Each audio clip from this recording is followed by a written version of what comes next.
우리가 인생을 살아보면 아는 것이 있죠.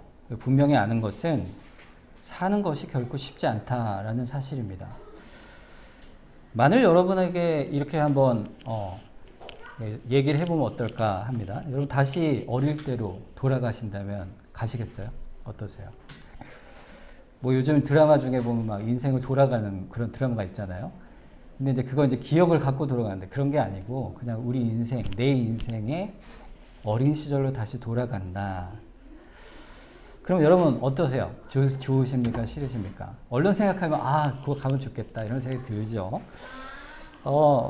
아쉬움이 있잖아요. 인생에 살 때 우리가 그때 이렇게 했으면 좋았을 텐데 이런 아쉬움이 있지 않습니까? 그래서 한번 내 인생 한번 더 살아보면 좋겠다 이런 생각을 할 수 있습니다. 그런데요, 조금만 더 생각을 해보면 또 어떻게 그 인생을 사나 이렇게 싶죠. 저는 사실 돌아가고 싶은 마음이 별로 없어요. 제 개인적으로는. 왜냐면요, 힘들잖아요. 힘들었잖아요. 아프거든요. 괴롭고 슬프거든요. 그러니까 다시 인생을 이렇게 겪어야 한다.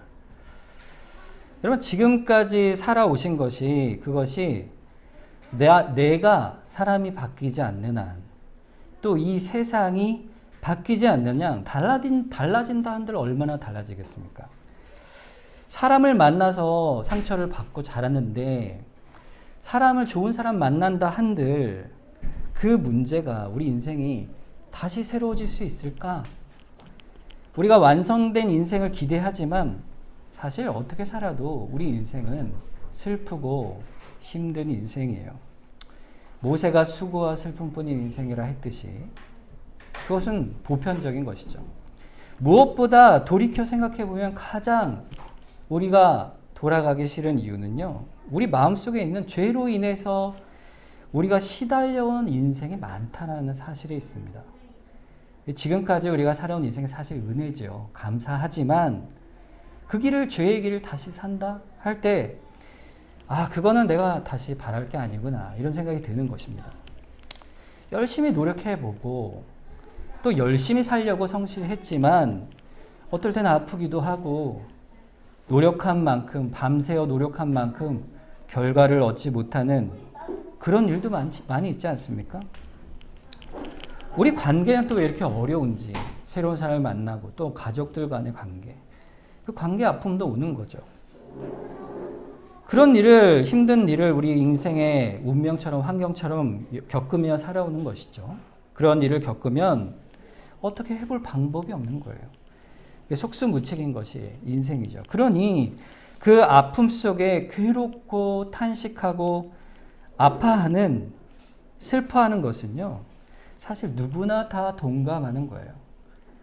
모든 인생의 공통적인 것이죠. 슬픔입니다. 그런데 신자는 슬픔과 비탄의 아픔 속에 그것이 아무리 크고 힘든 인생이라 할지라도요, 하지 말아야 할 것이 한 가지 있습니다. 그게 뭘까요? 그것은 하나님을 향해 불평하고 원망하는 것입니다. 그것이 죄예요. 죄예요. 슬퍼하고 탄식하는 것과 아파하는 것과 불평하고 원망하는 것은요, 그 근본적인 성질이 다른 것이에요. 여러분, 하나님을 향한 분명한 신앙이 있어도요, 공경이 처하고 역경을 당하면 아파하고 슬퍼할 수밖에 없죠.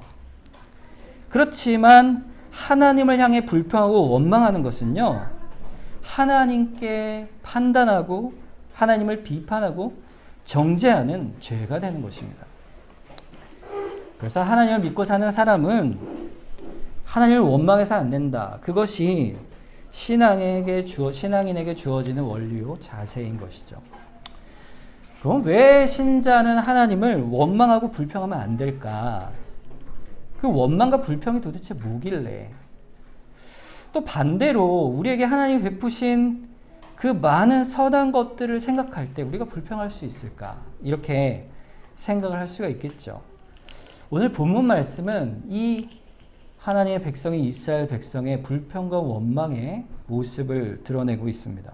본문 1절을 한번 볼까요? 1절에 처음에 보면 이렇게 되어 있어요. 여호와께서 들으시기에 백성이 악한 말로 원망하며 그랬습니다. 백성이 여호와께서 들으시기에 이랬으니까 여호와께 앞에서 원망을 하는데 악한 말로 했다 이렇게 되어 있어요. 자, 이 악한 말이 뭘까요? 감히 하나님 앞에 올릴 수 없는 표현으로 악한 말로 원망했다 이런 뜻이죠. 여러분 그런데 이 악한 말이라는 말의 원래 뜻이요 한 가지가 더 있습니다. 그것은 뭐냐면 역경 또 고난 이런 뜻이에요. 그러니까 그거를 역경과 고난으로 바꾸면 이거예요. 여호와께서 들으시기에 백성이 자신이 당한 역경과 고난으로 인해 생활의 불편함으로 인해 하나님께 악한 말로 원망했다. 이렇게 되어 있는 것이죠. 그러니까 지금 이스라엘 백성이 하는 원망은요. 어떤 원망입니까? 하나님 앞에 감히 할 수 없는 악한 말을 쏟아붓는데 그것이 이유는 뭐예요? 고난 때문이다. 이렇게 되어 있는 것이죠. 여러분 사람이 하나님을 향해서 할 수 있는 말은요. 오직 한 가지뿐이 없습니다. 그게 뭐냐면 찬송이죠. 찬송. 감사하고 기쁘고 즐거운 일, 복된 일이 있으면요. 찬송을 안 할 수가 없죠. 우리가 찬송을 하잖아요. 그런데 여러분 찬송은요. 고통 중에도 또 역경과 고난 중에도 차는 찬송이 있어요. 그 찬송이 뭐냐면 바로 간구입니다. 간구. 하나님 나를 불쌍히 여겨주십시오. 긍휼의 아버지이신 하나님 앞에 그 구원자 앞에 하나님 도와주십시오. 탄식하는 그 간구가 사실은 찬송이에요. 왜냐하면 하나님만이 나를 불쌍히 여기시고 나를 구원하시는 사랑의 하나님이십니다. 이걸 고백하는 거기 때문에 그래요. 간구가. 그래서 하나님이 전능하시오. 나를 사랑하시오. 나를 반드시 붙드시고 놓지 않으시는 그분이심을 믿습니다. 그래서 그것이 찬송이 되는 거예요. 그래서 이사야서 61장 3절에 보면 이렇게 되어 있습니다. 무릇 시온에서 슬퍼하는 자에게 화관을 주어 그 죄를 대신하여 기쁨의 기름으로 그 슬픔을 대신하여 찬송의 옷으로 그 근심을 대신하시고 그들이 의의 나무 곧 여호와께서 심으신 그 영광을 나타낼 자라 일컬음을 받게 하려 하심이라고 그랬어요. 기쁠 때 영광을 돌리죠. 그런데 여기 보면은 곧 여호와께서 심으신 그 영광을 나타내요. 영광을 돌리는 사람이 어떤 사람이에요? 슬퍼하는 자요. 죄를 뒤집어 쓴 자요. 그런데 그것을 하나님께서 화관이요. 기쁨의 기름이요. 찬송의 옷으로 바꾸어 주실 것을 아는 자예요. 그게 신자의 입술이죠. 찬송의 옷을 입어요. 찬송의 옷을. 그게 신자입니다. 여러분 찬송의 옷을 입고 계시죠? 여러분이 단식하는 영도 찬송이라. 나를 도우실 분이 결국 누구예요? 자비로우신 전능하신 아버지뿐입니다. 그런데 그 입에 지금 이스라엘의 입에 뭐가 있는 거예요? 원망 속에 악한 말을 쏟아내고 있는 거예요. 하나님이 그걸 들으시고 계신 것이에요. 그것은요 하나님 앞에 절대로 정당화될 수 없는 악한 일인 것이죠. 사실 민수기 오늘 읽는 내용은요. 사실 민수기 내내 지금 하나님 앞에 이스라엘 백성이 수없이 원망하는 모습을 보여주고 있습니다. 하나님이 앞에 악한 말을 쏟는 그들 앞에 하나님께서 이스라엘 백성을 출애굽하세요. 그래서 광야에 11개월을 지나서 어디에 도착하냐면 시내산에 도착을 합니다. 그 시내산에서 하나님께서 하나님 율법을 주시고 그 대열을 정돈하여 이제 가나안을 땅에 향하기 위하여 하나님께서 지금 백성을 향해 특별한 일을 행하고 계시는 그때에 일어난 상황이에요. 9장 앞에 있는 9장 민수기 9장 15절부터 17절 한번 보겠습니다. 성막을 세운 날에 구름이 성막 곧 증거의 성막을 덮었고 저녁이 되면 성막 위에 불 모양 같은 것이 나타나서 아침까지 이르렀으되 항상 그러하여 낮에는 구름이 그것을 덮었고 밤이면 불 모양이 있었는데 구름이 성막에서 떠오르는 때에는 이스라엘 자손이 곧 행진하였고 구름이 머무르는 곳에 이스라엘 자손이 진을 쳤다 그랬어요. 우리가 잘 아는 거죠. 구름 기둥과 불 기둥. 우리가 그냥 생각하기에 기둥이 이렇게 서 있다 생각하지만 그게 아니고 하나님의 임재를 상징한 거예요. 성막을 이렇게 덮고 있다가 구름이 하늘로 떠오르면 이스라엘이 텐트를 걷는 겁니다. 쫙 걷어서 그 구름이 가는 방향을 따라가는 거예요. 그러니까 이게 뭘 얘기할까요? 하나님께서 이스라엘을 인도에 가심을 말하는 거예요. 그 인생을 다 인도에 가서 광야 생활이 그 시작부터 끝까지 하나님의 손길과 인도하심이 없었던 때가 없었던 거죠. 그래서 10장으로 넘어와서 11절 12절에 보면 둘째 달 스무 날에 구름이 증거의 성막에 떠오르매 이스라엘 자손이 시내광야에서 출발했다 그랬어요. 하나의 율법을 다 받고 이제 준비된 상황에서 드디어 하나님께서 이스라엘 백성 위에 구름을 띄워 출애굽한 지 1년여 만에 6월절을 딱 1년 첫째 6월절을 지내고 이제 출발하는 거예요. 어디를 향해 출발합니까? 약속의 땅 가나안을 향해 출발하는 거예요. 자, 그런데 그때에 오늘 본문이 등장하는 겁니다. 출발하자마자 이스라엘 백성이 뭘 하죠? 원망하는 거예요, 하나님을. 여러분, 이스라엘은요, 출애굽 전에도 하나님을 원망했어요. 언제요? 모세가 바로에게 이스라엘을 데리고 가겠다 할 때 바로가 어떻게 했죠? 더 무거운 짐을 지우죠. 짚을 주지 않습니다. 그러니까 이스라엘 백성이 힘들어지니까 그때 뭐라 그러냐면 하나님 앞에 모세를 향해 원망하는 거예요. 너 때문에 우리가 그냥 여기서 종노릇하며 살 것인데 우리가 더욱더 곤욕을 당하여 저들의 칼에 죽게 만드느냐 원망을 하는 거예요. 그런데도 하나님은 모세를 통해 그 열재앙과 유월절을 지나 그들을 출애굽하게 하시죠. 자, 그리고 홍해에 딱 갔어요. 홍해에 갔는데 하나님께서 10번의 재앙을 통해 그들 구원해 내심을 봤으면 홍해 앞에서 쫓아오는 군대를 보더라도 어떻게 해야겠습니까? 하나님 간구해야죠. 탄식해야죠. 하나님 도우소서. 우리를 불쌍히 여기소서. 그런데 그들이 어떻게 합니까? 다 잊어버려요. 우리를 애굽에서 끌어내어 이와 같이 매장할 곳이 없어 광야에서 죽게 하려느냐. 그렇게 하나님께 원망하고 모세를 원망해요. 그 다음 또 홍해를 건넜습니다. 이적과 표적을 다 본 거 아니에요? 홍해를 건넜으면? 그런데 그들이 3일 길을 가서 마라라는 곳에 이르니 그곳에 마실 물이 쓰고 먹을 만한 물이 좀 부족하니까 그때 이내곤 원망을 또 하는 거예요. 너희가 우리를 또 죽게 하려느냐. 오늘 본문에는 또 어떤 내용이 나옵니까? 우리가 애굽에서는 고기 가마에서 우리가 고기도 먹고 배불리 먹고 생선, 파, 부추, 오이, 마늘 이 모든 걸 다 먹었는데 이것에 보니 여기 뭐가 있어요? 이 만나, 이 하찮은 것이 있지 않느냐. 그렇게 먹고 마시는 거에 불평을 쏟아내는 거예요. 우리가 물이 없어 목말라 죽게 되었다. 먹을 것이 없어 줄여 죽게 되었다. 이런 가만 보세요. 사실입니까? 그들이 줄여 죽었을까요? 전부 과장이죠. 과장. 물이 없어 죽은 자가 없고요. 먹을 것이 없어 이스라엘 백성 중에 죽은 자가 한 사람도 없었습니다. 하나님은요. 반석에서 물을 내셨고요.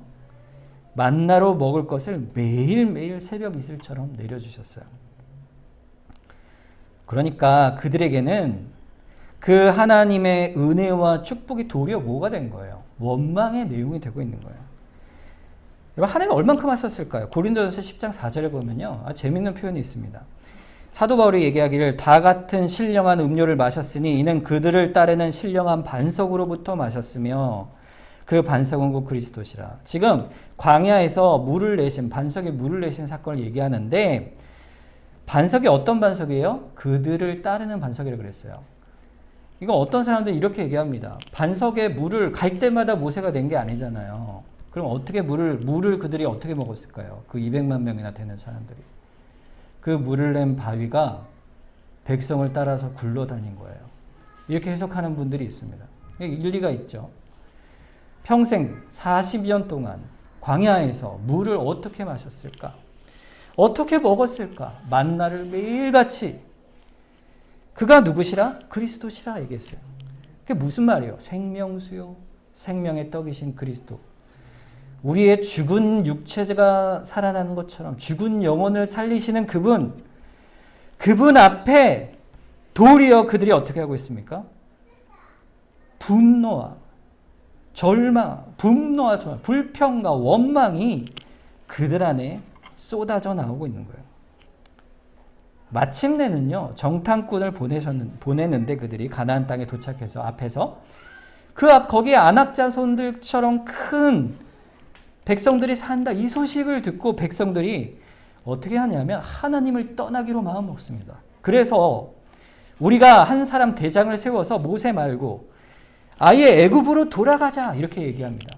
그때 하나님께서 진노하시죠. 여러분, 오늘 본문 같은 이 탐욕의 원인이 도대체 뭘까요? 왜 도대체 이스라엘 백성이 그렇게 하나님 앞에 불평과 원망을 했을까? 오늘 본문 4절에 보면 그들 중에 섞여 사는 다른 인종들이 탐욕을 품음에 이스라엘 자손도 다시 울며 이르되 누가 우리에게 고기를 주어 먹게 하랴 그랬어요. 이스라엘 안에 다른 인종들이 섞여 들어왔습니다. 출애굽할 때. 근데 그들이 하나님을 믿겠다 하고 들어왔는데 그들이 가지고 온 것은 또 다른 게 있었어요. 세상적인 가치들이죠. 그것이 뭘까요? 한마디로 탐욕이에요. 탐욕. 탐욕이 이들 마음에 들어왔을 때 하나님께 불평과 원망이 드러났다. 이렇게 말하는 것입니다. 여러분, 광야 생활이 편하고 좋았을까요? 물론 불편했겠죠. 그러나 그곳에서 하나님께서 죽게 내버려 두지 않으셨어요. 하나님께서 끝까지 세밀하게 보호하십니다. 마실 물, 먹을 양식을 끝까지 베푸시고 구름으로 다 덮으셔서 그늘을 만들어 주시고 밤에는 추우니 불기둥을 다 세워 주시고. 자, 하나님께서 마치 그런 것들이 전혀 없는 것처럼 과거에 그들이 하나님이 계시지 않은 그 이전에 오히려 더 좋았던 것처럼 그렇게 이야기하는 것입니다. 왜요? 탐욕 때문에. 내가 그때는 더 좋았었는데, 예수를 안 믿었을 그때는 더 잘 먹고 잘 살았는데, 더 아름답게 과거를 생각하는 거예요. 그런데 그렇습니까? 그렇지 않잖아요. 현재의 일을 더 비관적으로 보는 거예요. 왜 그렇죠? 불만 때문에 그래요. 불평. 탐욕이 그 마음에 하나님이 주신 것을 사사로이 여기고 현재 주신 은혜를 하찮게 여기며 하나님의 섭리의 인도하심을 불평하고 불만해 가는 겁니다. 그것이 탐욕이라. 탐욕은요, 신자의 불평과 원망을 부추기는 거예요. 결국에 그 탐욕이 하나님께서 이스라엘의 그 불순종에 대해 심판하시고 징계하시는 일을 행하십니다. 어떻게 행하시죠? 출애굽한 이스라엘 백성 중에 20세 이상 된 1세대들은 가나안 땅에 들어가지 못하게 하시고 광야에서 다 죽게 하십니다.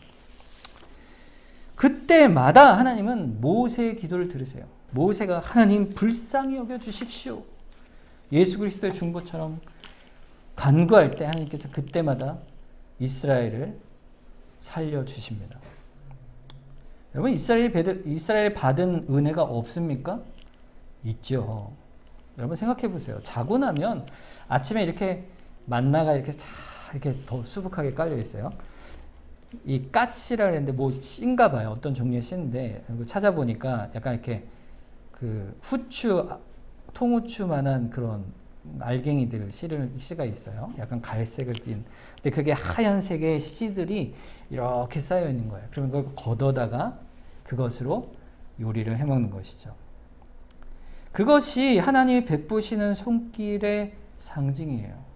하나님께서 우리의 인생이 기적이 없이는 살 수 없다는 것을 깨닫게 하시는 거예요. 하나님이 우리를 인도하시고 붙드시지 않으면 우리 인생에 살 길이 없다는 걸 알게 하시는 거죠. 날마다 경험하는 거예요. 고난이 있어도 그러나 하나님은 여전히 나를 붙드시는구나. 나를 먹이시는구나. 나를 마시우시는구나.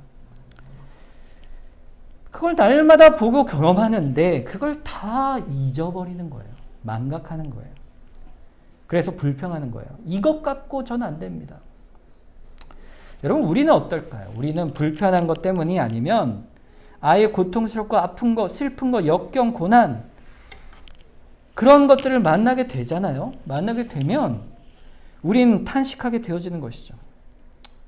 신앙인도 아프면 탄식하고 눈물로 주 앞에 기도하고 밤을 지새우게 됩니다. 그런데 불평과 원망은 어떻습니까? 하나님은 선하시다면서 어찌하여 나에게 이런 일을 주십니까? 하나님 나를 사랑하신다면 이런 일이 있을 수 있습니까? 당신은 나쁜 분이시오. 말라기에 보면 1장 2절에 이스라엘 백성이 그렇게 했어요. 끝까지 그렇게 했어요. 여호와께서 이르시되 내가 너희를 사랑하였노라 하나 너희는 이르기를 주께서 어떻게 우리를 사랑하셨나이까? 주님이 언제 우리를 사랑하셨어요? 이렇게 얘기하는 겁니다. 그들이 70년 만에 포로에서 돌아왔는데 소망을 갖고 왔는데 보니까 사는 형편이 바벨론보다 못한 거예요. 가난하고 매일 싸워야 되고 지은 성전은 너무나도 초라하고 그러니 하나님 우리 제사는 받기나 받으십니까? 우리를 진짜 사랑하십니까? 신앙의 회의가 오는 거죠. 현재 상황을 보면서 이스라엘이 하나님 앞에 병든 제물을 드리고 예배를 멸시하는 거예요. 하나님을 향한 원망과 불평입니다. 여러분, 원망과 불평이 생기면요, 신자가요, 눈이 가려져요. 믿음의 눈이 가려집니다. 그래서 하나님의 보살핌, 보호, 사랑의 손길은요, 하나도 보이지 않아요. 사람은요, 결핍, 이런 것들이 부풀려지고, 마음에 그런 것들이 막 탐욕으로 자라기 시작하면요, 하나님께 받은 사랑과 위로, 아름다움이요, 다 가치 없는 것처럼 여겨지게 됩니다. 그래서 내가 죽게 되었다. 이렇게 외치는 거죠. 왜 그럴까요, 인간은? 왜 그럴까요, 우리는? 그것은 한 가지 이유 때문이죠. 인간이 부패했기 때문에 그렇습니다. 부패했기 때문에. 이스라엘 백성이 광야로 나아갈 때 하나님께서 바로 가나안 땅으로 그래서 보내지 않으세요. 애굽의 종살이를 해서 해방을 시켜 주셨으나, 구원하여 주셨으나 하나님의 계획은 거기에 있지 않으셨어요. 하나님께서는 징계를 주신과 동시에 광야의 은혜를 베풀어 주십니다. 이 광야는요, 40년 동안 광야를 쭉 돌게 하시는데 왜 즉시 심판하지 않으실까? 하나님 심판하시려고 했으면요, 아마 나오자마자, 끌어내자마자 말을 안 들어 불평하는 그들을 심판하셨다면 아마 홍해 건너서 마라쯤 가서 아마 다 진멸되지 않았겠어요? 근데 하나님이 40년이나 광야에서 그들을 계속 여전히 인도해 가십니다. 왜 그럴까요? 그들에게 회복의 은혜를 주시기 위한 거예요. 광야 생활의 인도하심은 사실 우리의 인생과도 마찬가지예요. 여러분, 우리 인생도 광야의 인생과 같습니다. 여러분, 광야 그러면요, 그 광야길이요, 우리의 인생길 같아요. 하나님이 두시는 일정한 광야길을 우리가 걷고 있는 것입니다.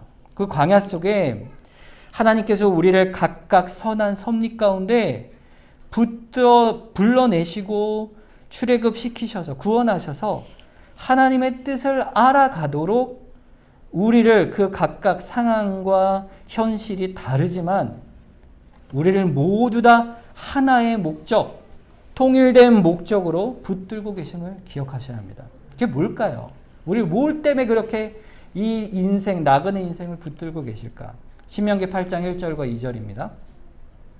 내가 오늘 명하는 모든 명령을 너희는 지켜 행하라. 그리하면 너희가 살고 번성하고 여호와께서 너희의 조상들에게 맹세하신 땅에 들어가서 그것을 차지하리라. 목적은 맹세한 땅, 가나안 땅, 주의 나라예요. 우리에겐 뭐죠? 천국이죠. 하나님 나라에 들어가게 하시는데 그 일을 위하여 우리에게 이 광야 생활을 주시되 2절 네 하나님 여호와께서 이 40년 동안에 내게 광야길을 걷게 하신 것을 기억하라. 이는 너를 낮추시며 너를 시험하사 내 마음이 어떠한지 그 명령을 지키는지 아니 지키는지 알려 하심이라 그랬어요. 아니 하나님, 우리가 하나님 말씀을 지키는지 안 지키는지 그걸 알려고 우리 광야에 보내셨다고요? 하나님 다 아시잖아요. 그 어려움을 그렇게 굳이 당하게 하셔야 합니까? 그 말씀 자체도 전 받을 수 없어요. 이렇게 말씀하시겠어요? 하나님께서 그 명을 지키는지 지키지 않는지 내가 알려고 하신다. 이 말씀은 그런 뜻이 아닙니다. 하나님이 비로소 그렇게 해서 광야를 지나야 하나님이 아신다. 그게 아니고 이 광야의 이 인생을 통하여 누구에게 알게 하시는 거예요? 우리가 스스로 하나님이심을 알게 하려 하시는 거예요. 하나님이심을 알게 하려고. 너희가 광야길을 걷게 하실 때 하나님이 너희를 낮추시고 너희를 시험하실 텐데 그 길에서 너희 마음이 어떠한지 그 명령을 지키는지 안 지키는지 알게 하려 하심이라 그런 거예요. 사실 하나님 앞에 우리의 마음이 드러나게 하시는 거예요. 우리의 심령이 드러나게. 우리가 이렇게 하나님 앞에 부패한 자입니다. 우리가 이렇게 원망과 불평이 가득한 자입니다. 주여 우리를 불쌍히 여겨주십시오. 이렇게 되도록 하시려고 광야를 보내시는 거예요. 그래서 하나님이 그걸 어떻게 구체적으로 하신다고요? 3절에 너를 낮추시며 너를 줄이게 하시며 또 너로 알지 못하며 내 조상들도 알지 못하던 만나를 내게 먹이신 것은 사람이 떡으로만 사는 것이 아니요 여호와 입에서 나오는 모든 말씀으로 사는 줄을 내가 알게 하려 하심이라 했어요. 우리로 알게 하심이라. 뭘로요? 우리가 인생의 불평이 뭐 때문에 했어요? 이 땅의 것들. 왜 저들은 저런데 우리는 이 모양입니까? 그때 부패하여 탐욕으로 하나님께 원망하는 우리를 향해서 사람이 떡으로만 사는 게 아니다. 하나님이 주시는 말씀의 은혜로 사는 것이다. 그의 뜻으로 사는 것이다. 그 앞에 너희를 겸비하라, 낮추라. 그 앞에 엎드리라. 하나님이 나를 보호하시고 붙드심을 압니다. 주여 불쌍히 여겨주시옵소서. 우리는 살 힘이 없습니다. 그래서 말씀 앞에 서는 거예요. 시편 119편 105절 너무 잘 아는 말씀이죠. 주의 말씀은 내 발의 등이요 내 길의 빛이니이다. 광야길을 어떻게 갈까요? 주의 인도하심의 말씀의 그 은혜를 따라 살아가는 거예요. 고백하는 거예요. 그것을. 주님만 따라가겠습니다. 그때요. 광야길은 죽는 길이 아닙니다. 살리시는 길이에요. 공급하시고 보호하시는 길이에요. 신명기 8장 4절에 이 40년 동안에 내 의복이 헤어지지 아니하였고 내 발이 부르트지 아니하였다. 40년 동안 옷을 입고 가는데 신발을 신고 가는데 옷이 헤어지지 않은 그런 옷 있으면 참 좋겠죠. 그런데 그렇게 하나님이 어떻게 하냐. 세밀하게 모든 것을 다 간섭하시고 보호하신다. 전적으로 보호하신다. 이걸 말씀하는 겁니다. 왜 광야 생활이 필요할까요? 신명기 8장 12절에서 14절 보면 네가 먹어서 배부르고 아름다운 집을 짓고 거주하게 되며 또 내 소와 양이 번성하며 내 은금이 증식되며 내 소유가 다 풍성하게 될 때에 내 마음이 교만하여 내 하나님 여호와를 잊어버릴까 염려하노라. 여호와는 너를 애굽 땅 종되었던 집에서 이끌어내셨다 그랬어요. 여러분 마음의 교만은요 잊어버리는 거예요. 하나님 잊어버리는데 왜 잊어버려요? 그 은금과 우리가 가진 배부름, 소와 양의 번성, 아름다운 집 이런 것들이 우리의 마음을 두기 때문에 그렇습니다. 거기에 마음을 두지 말라고 광야에 두신 거예요.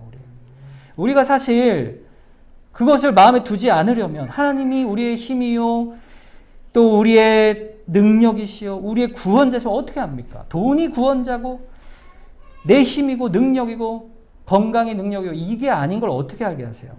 고난 가운데 알게 하신단 말이죠. 아파야 내가 하나님 은혜로 사는구나 아는 것이요.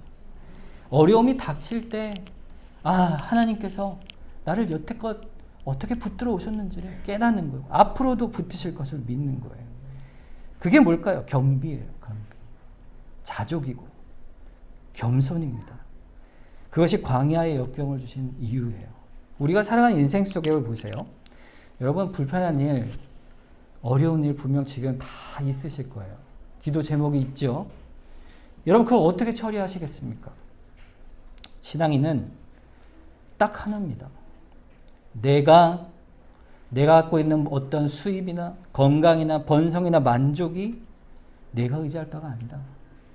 마음을 겸비하여 낮추어 탐욕을 버리고 내 인생의 인도자는 보호자는 하나님이시다. 이것을 아는 거예요. 그러면 인생의 배짱이 생기는 거예요. 담대함이 생기는 거예요. 하나님이 붙드시니 내가 감당하겠다. 나를 붙드시리라. 여러분 욕망이 앞서면요. 여러분 도둑질하고자 하는 마음이 있는 사람은요. 도둑질하지 말라. 남의 것을 탐내지 않으라는 말처럼 싫은 말이 없어요. 그렇죠? 미움이 가득한 사람이요. 간음의 욕망이 있는 사람은요. 살인하지 말라. 간음하지 말라. 이 말에요. 너무 그것이 막 싫은 말씀이 되는 것이죠. 근데 우리는 어떻게 해요? 그 말씀 앞에 겸손한 거예요. 그럼 돌아보세요. 내가 싫은 것이 없나? 말씀. 내가 겸손히 엎드려 하지 않나? 주께서 그것을 알게 하시려고 낮추시는 겁니다. 모세는요, 오늘 본문에서 하나님께요, 탄식합니다. 어떻게 보면 되게 원망처럼 보이죠? 근데 사실 모세의 심령을 보면 원망이 아니라 탄식이에요. 주여 불쌍히 여겨주십시오. 결국에는. 여러분 오해하시면 안 됩니다. 읽을 때 차라리 저를 죽여주십시오. 막 이러잖아요. 14절, 15절 보세요. 책임이 심히 중하여 나 혼자는 이 모든 백성을 감당할 수 없나이다.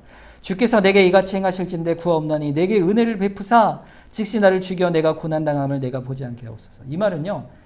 하나님 저 못하겠어요. 저를 죽여주세요. 이 말이 아니고 하나님 제발 긍휼을 베풀어 주십시오. 제게. 이 말이에요. 왜요? 하나님은 어떤 분이시니까? 요한계시록 5장 13절에 보세요. 내가 또 들으니 하늘 위에와 땅 위에와 땅 아래와 바다 위에와 또 그 가운데 모든 피조물이 이르되 보좌에 앉으시니와 어린 양에게 찬송과 존귀와 영광과 권능을 세세토록 돌릴지어다 하니 그랬어요. 하나님은요. 우리의 찬송을 세세토록 받으실 분이에요. 세세토록이란 말은요. 이런 말이에요. 어떤 경우에라도 그렇지 않을 때가 없다 이런 말이에요. 누가 영광에게 누구에게 영광을 줘야 돼요? 우리 모든 피조물이 하나님께 영광 돌림이 세세토록 있는 것입니다. 그러니까 우리의 신앙의 짐이 올 때 인간의 심정으로는 불가능하죠. 하나님께 찬양하는 게. 고통 중에도 하나님 너무 폭군 아니십니까? 이 고통 중에 어떻게 하나님 찬양합니까? 여러분 근데 반대로 생각하면 분명히 알아요. 여러분 하나님을 원망하고 싶은 마음이 들 때 하나님 원망하잖아요? 그럼 어떻게 됩니까? 절대로 그 슬픔에서 헤어나올 수가 없습니다. 오히려 더 절망에 빠져요. 절대로 그 역경에 갇힌 자에서 수렁에서 헤어나올 수 없어요. 그 손길을 얻을 수 없습니다. 그 손길을 얻을 수 있는 방법은 하나님께 나아가는 거예요. 원망하는 게 아니에요. 탄식하며 주 앞에 엎드리는 겁니다. 하나님은 매일매일 우리와 함께 하세요. 그 가장 좋은 예가 오늘 본문에 나오죠. 바로 만나입니다. 만나. 이 만나는요. 하나의 어떤 이스라엘 향한 예표예요. 어떤 예표일까요? 우리에게 만나는 뭘까요? 이스라엘 백성에 매일 먹이시고 입히시는 건데 우리에게 매일 먹이시고 입히시는 그분이 누굴까? 예수 그리스도세요. 생명의 떡이신 예수 그리스도. 그 예수 그리스도의 말씀이요 복음입니다. 그런데 이스라엘 백성이 범한 죄가 뭐예요? 불평과 불만의 결과가 만나를 하찮게 여긴 겁니다. 여러분 복음을 하찮게 여기는 것은요 죄예요. 죄. 신자로 생활하면서 아픔과 고통을 겪으면 어떤 생각이 드냐면요. 이 말씀이 도대체 나한테 무슨 소용이 있나. 이게 맨날 듣는 말씀이요. 지겨워요. 맨날 듣는 복음이 지겨워. 왜 그래요? 매일 같은 말 듣는 것 같잖아요. 여러분 교회 나오면 이게 한 신앙생활 처음에 딱 시작했다가 한 1년 지나고 2년 지나고 이러면 지난번에 들은 말씀 같은데? 이렇게 들리잖아요. 이 말씀 지난번에 하셨잖아요. 이렇게 들리잖아요. 좀 다른 거 없나? 이렇게 생각이 들 때 있지 않습니까? 그런데요. 말씀이 평생 같은 말을 듣는 거예요. 그게 뭐예요? 복음이에요. 복음. 우리가 죄인이라는 사실. 그래서 주의 말씀과 성령의 도우심 없이는 우리가 죄에서 벗어날 수 없다. 그리스도만이 살 길이요. 죄를 사하시는 그 은혜를 붙들지 않고는 내가 이 인생을 살 수 없다. 그 십자가의 은혜 앞에 엎드리는 것입니다. 그래서 구하는 거예요. 진리를 구하고 주님 저에겐 사랑이 없습니다. 사랑을 구하고 창세기부터 계시록까지 성경을 읽으면 드러나는 것이 그 복음임을 알고 말씀 밖에는 내 인생에 길이 없습니다. 그 말씀이 지겹다 이게 아니고 말씀이 날마다 새롭다. 말씀이 어찌 그리 답니까? 그렇게 영혼이 새로워져 가는 거예요. 만나를 없인 여긴 자들은 1세대들은요 다 광야에서 죽죠. 그런데 예수님을 따르던 제자들이 어느 날 예수님의 곁에 있던 자들이 다 떠나가니까 예수님께서 제자 12제자에게 물으세요. 너희도 갈 거냐? 너희도 가겠느냐? 그때 베드로가 이렇게 대답하죠. 요한복음 6장 68절에서 69절입니다. 시몬 베드로가 대답하되 주여 영생의 말씀이 주께 있사오니 우리가 누구에게로 가오리이까? 우리가 주는 하나님의 거룩한 자이신 주를 믿고 알았사옵나이다. 제가 어찌 주님을 떠나겠습니까? 주님뿐이심을 믿는데 주님만이 영생이시오 우리 인생의 인도자요 목자이심을 믿습니다. 이 말이에요. 이것이 사도의 길이고 결국 나의 길이요 우리 교회의 길입니다. 주님밖에 없습니다. 여러분 인생 속에요 거꾸로 생각하셔야 돼요. 고난과 역경이 있을 때 하나님의 은혜가 어떤지를 헤아려 보십시오. 옛날에 그 찬송 있잖아요. 복을 세워보아라. 그런 찬송 있잖아요. 만나를 매일 주시잖아요. 이스라엘에게 매일 반석의 물을 주시잖아요. 매일 우리에게 말씀의 묵상과 깨달음 속에서 인생에 살 때 하나님이 나에게 어떻게 매일매일 은혜를 베푸시는가 그걸 한번 생각해 보시는 거예요. 그러면 전에 겪었던 모든 고난을 이렇게 날 통과시켜 주셨지. 지금도 하나님 내가 이런 일이 있지만 다른 걸 보니까 이렇게 감사한 일, 은혜가 있지 않나. 내가 살고 있지 않은가. 이것은 없다고 해서 내가 못 살 거 아니잖아. 다시 광야의 인생길을 가지만 내가 어떻게 불만과 원망을 하겠습니까? 새로운 힘으로 주님이 주신 힘으로 사는 겁니다.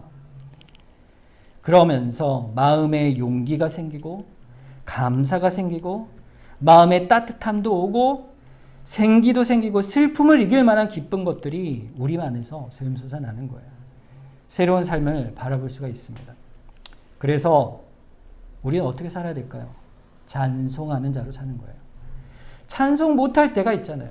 그때는요 간구하는 거예요. 주님 불쌍히 여겨주십시오. 결코 원망과 불평이 우리에게 있지 않기를 우리가 소망하는 겁니다. 오늘 말씀을 우리가 기억하면서 주님 우리로 하여금 찬송하는 주의 백성 되게 붙들어 주십시오. 우리의 인생이 광야입니다. 그러나 여전히 주께서 우리를 붙드십니다. 감사합니다 주님. 여전히 우리의 어려움이 있습니다. 그러나 주님 불쌍히 여겨 주십시오. 우리 한번 이 시간 주님을 바라보면서 한번 기도하도록 하겠습니다.